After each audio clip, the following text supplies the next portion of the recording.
কথা হচ্ছে যে কেউ যদি দিনের উপর দুনিয়াকে প্রাধান্য দেয়, এক এক লোক এক এক রকমের রয়েছে। অনেকে আছে পয়সা ছাড়া কিছু ছিল না, ওর কথাই হলো পয়সাতে মান সম্মান হয়। আমি বেশ কিছু লোকের মুখে এরকম ভাষা শুনেছি, সেজন্য বলছি তাদের কাছ থেকে পয়সা না থাকলে কেউ চিনবে না আমাকে, পয়সাতে না কেউ চিনবে। পয়সা দিয়ে ও মানুষের মাঝে খ্যাতি লাভ করবে, মান সম্মান লাভ করবে। পয়সাতে মান ইজ্জত আছে, পয়সায় তার দুনিয়া, পয়সায় তার আখেরা, সবকিছু তার পয়সা।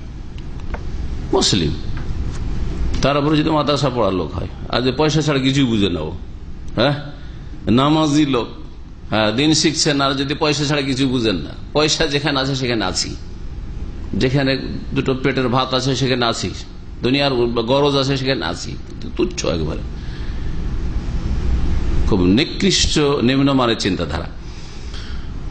তো অনেকে আছে এরকম, পয়সা থাকলে হইল, আরে আখলাখ টাখলাখ ব্যবহার যা আছে ও হয়ে যাবে পরে, পয়সা তো আছে। এক এক রকমের রয়েছে। কি আবার সুন্দরী ছাড়া কিছু বোঝে না, কিছু পাই না ভাই সুন্দরী বিয়ে করবো। বিশেষ করে আরব দেশে যারা চলে এসেছেন কাজকর্মে অবিবাহিত, ওদের দেশে গিয়ে তো মহিলা ভালোই লাগে না, কারণ এখানে তো ইন্টারন্যাশনাল মার্কেট, তাই না? সারা বিশ্বের মেয়েদেরকে দেখা যায়, এখানে লেবাননি দেখতে পান, এখানে পাকিস্তানি দেখতে পান, চেহারা খুলে আসে মাশাআল্লাহ জুমরাতে, হ্যাঁ, এখানে দেখতে পান সারা বিশ্বে ফিলিস্তিনি দেখতে পান, এখানে সিরিয়ান দেখতে পান, তো দুনিয়া ইউরোপিয়ান দেখতে পান, সারা দুনিয়া কোন দেশে কেমন সুন্দরী আছে সব দেখতে পান, কালোও দেখতে পান, সাদা সব রকম পান, তাই না? যার ফলে সব দেখে এখন কোনটা বেশি সুন্দরী হইতে পারে দীর্ঘ অভিজ্ঞতা হয়ে গেছে, ভালো একটা অভিজ্ঞতা, যার ফলে দেশে গিয়া চোখে আসে না, বিয়ে করার মতো কোনো পাত্রী পাই না। এই রোগগুলি কাজ করছে। যারা এখানে আসার আগে বিয়ে করেছে অনেক ভালো, ওরা এখানে আসার পরে মদিনা ইউনিভার্সিটিতে লেখাপড়া করতে এসে এখানে আসার পরে যদি বিয়ে করতে যেত চোখ মোটা হয়ে যায়। চোখ মোটা বুঝেন তো এই ভাষাটা আমাদের দেশে, যে হ্যাঁ। আবার কিছু আল্লাহ ভীরুর লোক আছে, ইয়াভাসানির দিন অত্তকা, দিন খুঁজে, তাকওয়া খুঁজে, সেটা হচ্ছে তার লক্ষ্য উদ্দেশ্য। আর এটি হচ্ছে এমন বৈশিষ্ট্য যার জন্য আল্লাহ হাসা আলাইহান নবী সাল্লাল্লাহু আলাইহি ওয়াসাল্লাম, যার জন্য নবী করিম সাল্লাল্লাহু আলাইহি ওয়াসাল্লাম উৎসাহিত করেছেন, উদ্বুদ্ধ করেছেন, ফাজফার বিজাতিদ দ্বীন, তুমি সফল হয়ে যাও দিনদার মেয়েকে বিয়ে করে। এই হাদিস, দিনদার মেয়েকে বিয়ে করে সফল হয়ে যাও। আপনি আপনার যে স্ত্রী আপনি বাছাই করছেন, এটা আপনার সারা জীবনের সঙ্গী, তাই না? এই হাদিস সারা জীবনের সঙ্গী, এই যে সারা জীবনের সঙ্গী, এই বিষয়টি থেকে যদি মাসলা ইস্তেমবাদ করেন, তো আপনার কিছুক্ষণেরও যদি সঙ্গী হয়, তারপরেও ভালো সঙ্গী বাছাই করার চেষ্টা করবেন। হজের সফরের সঙ্গী, ওমরার সফরের সঙ্গী, দেশে যাওয়া, দেশ থেকে আসার সফর সঙ্গী, হ্যাঁ, রুমমেট, রুমের সাথী সঙ্গী, হ্যাঁ, ঠিক না? ট্যাক্সিতে আপনি 2 রিয়াল 3 রিয়াল দিয়ে আপনি কোথাও থেকে 91 থেকে এখানে আসছেন, হ্যাঁ, খবর থেকে আসছেন, হ্যাঁ, আপনার ট্যাক্সিতে ওই যে 5 জন সঙ্গী চেপেছেন, যাত্রী চেপেছেন, ওই সঙ্গী দেখছেন যে একজনের হাতে সিগারেট ধরা আছে, আর তাতে দাড়ি শরীফ নিয়ে বসে গেলেন। এটা ভালো কাজ হলো নাকি? না, এটা ভালো কাজ খুব একটা হলো না। ফাসেকদের সাথে, পাপীদের সাথে আপনি বসে গেলেন সন্তুষ্ট চিত্তে, 10 মিনিট যাক, আমি দেখি কোন ভালো মানুষের গাড়ি পাই কিনা, এইরকম করা উচিত। কারণ এইগুলো আপনার জীবনে কাজে আসবে, এইরকম হওয়া উচিত। অনেকে না না না আমার গরজ আছে, তাদের যেতে হবে, ও সিগারেট খাচ্ছে, ওর কাজ, আমি আমার কাজ করবো, ওর কাজ করছে। হ্যাঁ, আপনার সঙ্গীটা ভালো বাছাই করেন। অনেক বছর আগে এখান থেকে আল্লাহর সাথে আমাদের একটা দায়ীদের একটা মিটিং ছিল, 2 দিন 3 দিনের মনে হয়।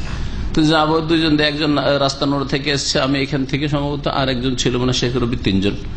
আমরা গিয়ে উঠতে গেছি, এখানে তো দেখছি একটা রাফেজি ড্রাইভার, শিয়া ড্রাইভার। তো আমরা ওকে দেখে ঘৃণা করছি, আর ও আমরাকে দেখে ঘৃণা করছে। আমরাও চাই না তাদের গাড়িতে বসতে, আর সেও চাই না ভিতরে যা বুঝতে পারলাম, কারণ ওই পয়সা পাবে তারপর চাই না, আমরা তোর কাছে কিছু পাবো না, দিতে হবে পয়সা। যেহেতু আমরা ভালো চাইবো ড্রাইভার, এটা স্বাভাবিক কথা, পয়সা দিয়ে যাব। ও চাই না আমাদের মতো লোককে, দাড়িওয়ালাদেরকে। সিরিয়াল, এদের সিরিয়াল আছে জানেন কিনা, তাই না? ওর পিছনে যে লোকটি আছে, ও 9 একজন বড় দাড়িওয়ালা, তাও ওকে বলছে আল্লাহ খোঁজেন মা বাবা, জানতে পারিনি। রাস্তায় যাচ্ছি, যাওয়ার পরে তখন ওই ড্রাইভারের শুকরিয়া আদায় করছি, জাযাকাল্লাহ খাইর, আলহামদুলিল্লাহ, আল্লাহ তোমার মতো লোক আমাদের সাথে ড্রাইভার মিলিয়ে দিয়েছে, গাড়িওয়ালা মিলিয়ে দিয়েছে। তখন বলছে আমি আপনাদেরকে পেয়ে খুশি। ও ছিল, ওই ছিল অন টেন ছিল, হ্যাঁ অন টেন ছিল, বোঝা গেছে। ও বললো যে খালাস আল্লাহ খুদ মোতাবা, আলহামদুলিল্লাহ, আল্লাহ কিভাবে বাঁচায়। আমরা ওকে ঘৃণা করছি, ওর গাড়িতে যাবো না, ওর লাইনে আছে একটু লেট হলে যাবো না, ও নিয়ত করছে না ওই গাড়িতে যাবো না, একটু লেট হলে যাবো না, পরে দেখি ভালো মানুষ পাই কিনা। তো আল্লাহ মিলিয়ে দিল, বুঝতে পারছেন না। একবার একটা গাড়িতে উঠতে যাচ্ছি অন্য কোনো দেশ, দেখি যে ও ড্রাইভার মুখে সিগারেট দিয়ে আছে।